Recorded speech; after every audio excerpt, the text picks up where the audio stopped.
जय गुरुदेव। शैव शाक्त दर्शन के अनुसार सृष्टिक्रम और स्पंदवाद। निष्कल, निष्क्रिय, शांत, निरंजन, अव्यय, अक्षर पर ब्रह्म स्पंद रहित है। उसी को पर शिव महानारायण अथवा महाविष्णु भी कहते हैं। उसको शुद्ध निर्मल वायुमंडल से उपमित किया जाए तो जैसे निर्मल वायुमंडल कभी कभी धुंध अथवा कोहरे से आच्छादित होकर मलिन दिखने लगता है, तद्वत निर्गुण ब्रह्म में भी सृष्टि के आदि में माया की तमोमयी मलिनता का प्रादुर्भाव होता है। माया को शक्ति अथवा प्रकृति भी कहते हैं।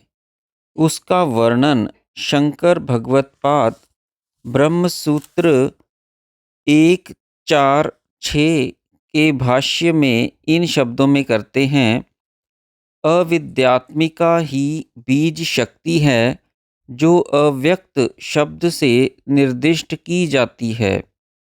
यह मायामयी महासुप्ति परमेश्वर के आश्रित रहती है, जिसमें स्वरूप ज्ञान के रहित संसारी जीव सोते रहते हैं। कहीं कहीं इसी को प्रकृति शब्द से भी सूचित किया जाता है, जैसे माया तू प्रकृतिम विद्यान्मयिनीम तू महेश्वरम। पर ब्रह्म का माया की तुच्छ तपोमयी मलिनता से आच्छादित हो जाना ही उसका प्रथम स्पंद है। इस प्रथम स्तर पर माया के प्रादुर्भाव के साथ माया शबल ब्रह्म में शिव तत्व दोनों की व्यक्तता दिखने लगती है। अहम प्रत्यक्ष मैं के ज्ञान को शिव तत्व कहते हैं, परंतु शिव तत्व में अहम प्रत्यय अनन्य मुख अहम विमर्श युक्त होता है। उस अहम अर्थात मैं की स्फुरणा में अपने से अन्य भिन्न वस्तु का ज्ञान नहीं होता। इस समय शक्ति की सत्ता अव्यक्त स्वरूपा है और शिव तत्व पर उसका आवरण मात्र सा छा गया है। अहम अर्थात मैं के उदय के साथ युग यद इदम भाव अर्थात यह का भाव भी उदय होता है। मैं और यह दोनों भाव युगपद ही उदय और अस्त हुआ करते हैं, दोनों का जोड़ा है। इदम भाव ही शक्ति तत्व है। मानो शुद्ध ब्रह्म स्वरूप आकाश में स्पंद होने से कुछ आवरण सा छा गया है और उस आवरण में ब्रह्म का तेजोमय प्रकाश भी चमक रहा है। कहीं कहीं उस अव्यक्त माया का आकाश शब्द से भी निर्दिष्ट किया गया है। ब्रह्म देश काल में अतीत है, उसमें आकाश के ओतप्रोत होने की भावना मात्र का होना माया के अस्तित्व का व्यंजक है। आकाश में स्पंदन होना संभव है। देश काल से अतीत ब्रह्म में स्पंद होना संभव नहीं, क्योंकि स्पंद के प्रसार के लिए देश और उसके क्रम को समय चाहिए, और देश तथा काल दोनों माया के अंग हैं। आकाश में स्पंद, स्पंद में शक्ति और शक्ति में ब्रह्म के तेज की द्युति, सबका समन्वय होकर शिवः शक्त्या युक्तो भवति शक्तः प्रभवितुम अर्थात शक्ति से युक्त शिव प्रभव करने को शक्त होता है। इसी भाव को मंत्र शास्त्र में माया बीज द्वारा व्यक्त किया गया है। हकार आकाश का द्योतक है, रकार स्पंद का, ईकार शक्ति का और अनुस्वार ब्रह्म के प्रतिबिंबित तेज का। ब्रह्म में माया का धुंध अथवा अंधकार यद्यपि तमोमय अवश्य है, परंतु वह हिरण्यमय कांति युक्त होता है, इसलिए उसे हिरण्यगर्भ भी कहते हैं। वेद कहता है, कि सत्य का मुख हिरण्मय पात्र से ढका हुआ है। हिरण्मय आवरण में एक कांति प्रभा अथवा श्री होती है, मानो आकाश में कांति की छाया बस गई है, अर्थात हकार शकार में परिणित हो गया है। शकार और हकार दोनों आकाश तत्व के अक्षर हैं। हकार के स्थान पर शकार रखकर माया बीज ही लक्ष्मी बीज बन जाता है। रकार अग्नि का बीज भी है। अग्नि स्वयं शक्ति स्वरूप है और उसका वर्ण हिरण्मय श्री यानी कांति युक्त है, परंतु उसमें जो श्री है वह उसकी अपनी नहीं है, वह श्री ब्रह्म की ही प्रभा है। जैसा कि कहा है, तस्य भाषा स्वर्व इदम विभाति। इसी अभिप्राय को शंकर भगवत्पाद कहते हैं, न च एदवं देवो न खलु कुशलः स्पंदनमिति, अर्थात यदि वह ब्रह्मदेव शक्ति से युक्त नहीं होता तो वह स्पंदित होने में भी कुशल नहीं हो सकता था। ऋग्वेदीय उपरुक्त नासदासीय मंत्र में कहा है कि फिर उसकी महिमा के तप से एक पुरुष उत्पन्न होता है। हम कह आए हैं कि ब्रह्म का तप उसके ज्ञान का उन्मेष है, अर्थात ज्ञान के उद्भव अथवा व्यक्त होने को ही तप कहा गया है। मानो शिवजी के अर्धोन्मीलित नेत्र खुल जाते हैं। इस स्तर पर अहम और इदम दोनों का युगपद ज्ञान उदय होता है। यह ज्ञानमय दूसरा स्पंद है, जिसको सदाख्य अथवा सदाशिव तत्व भी कहते हैं। इस अहम इदम विमर्श वाले दूसरे स्पंद को एक बीज के सदृश समझना चाहिए, जिसमें दो दल होते हैं, परंतु ऊपर से एक ही प्रतीत होता है। इसी स्वरूप को अर्धनारीश्वर अथवा अर्धनारी नटेश्वर कहते हैं। इस स्तर पर साधक योगी का तप भी ज्ञानमय ही होता है, अर्थात उसकी उन्नति साधन साध्य नहीं रहती, वरन पांचवी छठी सातवीं भूमिकाओं वाले ज्ञान साध्य होती है। ये जीवन मुक्ति की भूमिकाएं कहलाती हैं। यह सदाख्य तत्व सृष्टि करने की कामना करता है। कामना से मन और मन में संकल्प शक्ति का उदय होता है, जिसको मनसो रेतस कहा गया है। संकल्पात्मिका शक्ति का स्थान मन है। इच्छा शक्ति मन के स्तर पर उतरकर संकल्पात्मिका शक्ति में परिणित हो जाती है, अर्थात संकल्पों की शक्ति कामना अथवा वासना का स्थूल परिणाम है और संकल्पों का ही नाम मन है। इस स्तर पर मानो बीज अंकुरित होकर दोनों दल पृथक हो जाते हैं। अहम अपने को इदम शक्ति का ईश्वर समझने लगता है। यह तीसरा स्पंद है। फिर शक्ति का परिणाम निम्न स्तरों पर होने लगता है। वह चौथा स्पंद है।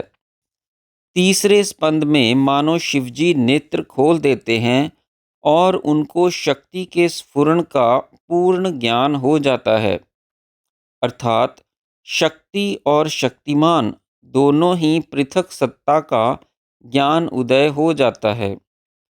शिव रूपी अहम को महेश्वर तत्व और इदम को शुद्ध विद्या कहते हैं। शुद्ध विद्या की फिर सत और असत दो स्तरों पर अभिव्यक्ति दिखने लगती है। सत को सद्विद्या और असत को असद विद्या भी कहा जा सकता है। शुद्ध विद्या में सामान्य भाव है और सद्विद्या में विशेष भाव निहित है। अद्य विद्या को माया अथवा अविद्या भी कहा जाता है। काम मन और संकल्पात्मक रेतस में काम महेश्वर का रूप है और मन की शक्ति रेतस शुद्ध विद्या और सद्विद्या है और उसका परिणाम असद विद्या है। शक्ति का परिणाम वर्णात्मक और अर्थात्मक दो स्तरों पर होता है। वर्णात्मक शक्ति को सरस्वती कहते हैं। उसका उदय कामना के उदय के साथ साथ ही होता है और अर्थात्मिका शक्ति परिणित होकर समस्त सर्ग का रूप धारण कर लेती है।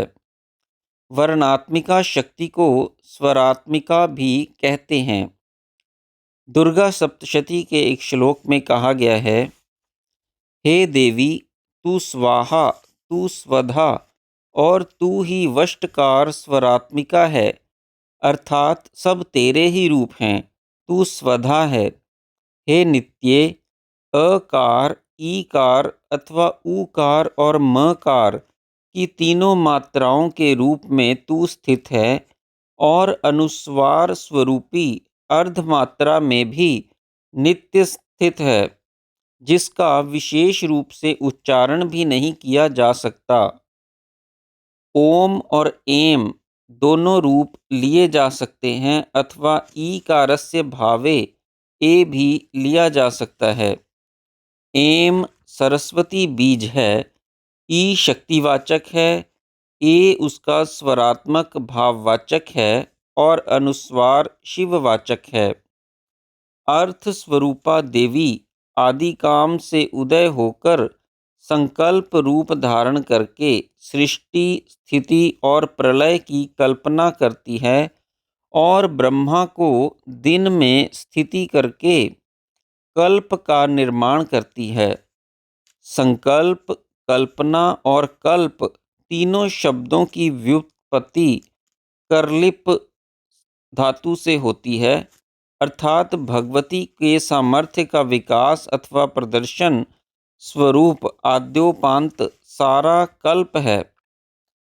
इसलिए इसका रूप करलिप से क्लीम बनता है।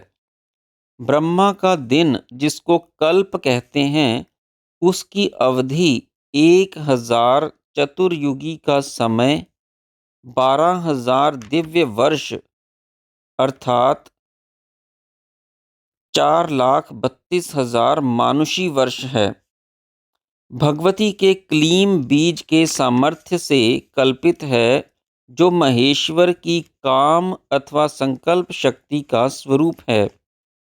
इसी अभिप्राय से भगवती को कामेश्वरी भी कहते हैं। सौंदर्य लहरी में सर्वत्र भगवती के स्वरूप को कामदेव से भी उपमित किया गया है। यहाँ यह भी स्मरण रहे कि कामदेव की उपास्य विद्या मूल कादि विद्या ही है और क्लीम को काम बीज भी कहते हैं। उपरोक्त शिव, शक्ति, सदाशिव, महेश्वर और शुद्ध विद्या को शुद्ध तत्व कहते हैं। प्रथम दो शात्यतीत और अंतिम तीन शांति कला के तत्व माने जाते हैं। फिर तीसरा माया कला का स्तर शुद्ध शुद्ध अशुद्ध विद्या का स्तर माना जाता है, जिसे गीता में भगवान ने परा प्रकृति कहा है।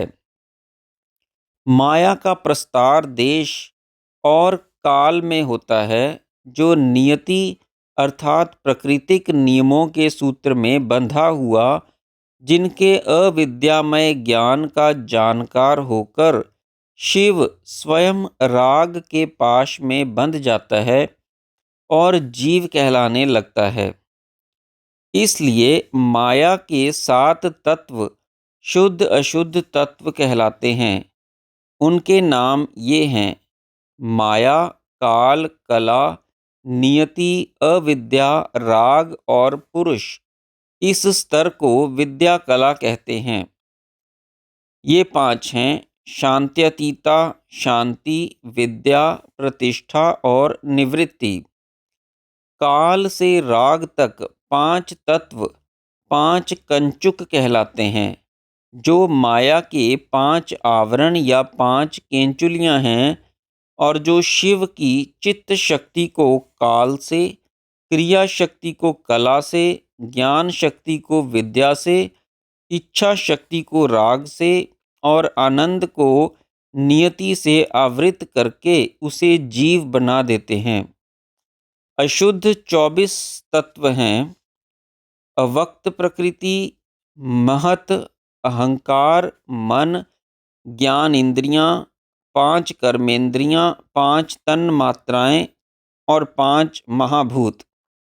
प्रथम 23 तत्व प्रतिष्ठा कला के अंतर्गत हैं और अंतिम पृथ्वी तत्व निवृत्ति कहलाता है। सब तत्वों का योग 36 है और कला 5 हैं। जय गुरुदेव।